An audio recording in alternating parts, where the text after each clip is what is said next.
Hi everyone, I'm doctor Roopa Lavanya, consultant osteopathy. Last time వీడియోలో మనం visceral osteopathy గురించి తెలుసుకున్నాము. అసలు విజరల్ ఆస్టియోపతి అంటే ఏంటి, అది ఎలా పనిచేస్తుంది, సో దీంతో ఏ ఏ కండిషన్స్ మేము తగ్గించుకోవచ్చు అని చాలా మంది అడుగుతున్నారండి. దానికోసం ఈ వీడియో తీయడం అనేది జరిగింది.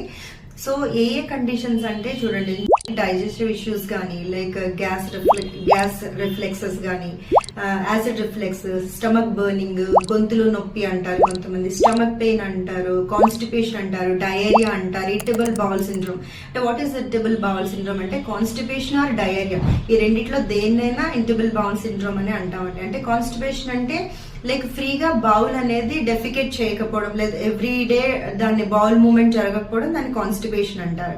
అంటే వాళ్ళు యూజువల్లీ 2 days కి 3 days కి ఒకసారి వెళ్తూ ఉంటారు, that is called constipation. Diarrhoea అంటే ఏంటంటే ఎవ్రీ టైం, అంటే ఒక రోజులో మాక్సిమం 2 times అనేది కామన్ గా 2 to 3 times వెళ్ళొచ్చు అండి.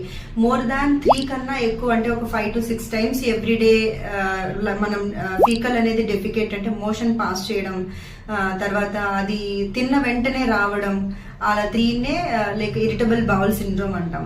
ఇవే సిమ్టమ్స్ కాకుండా ఇంకా స్టమక్ పెయిన్, ఇంటెస్టైనల్ పెయిన్, తిన్నది అరగకపోవడం, లైక్ ఎలాంటి డైజెస్టివ్ ఇష్యూస్ అండి.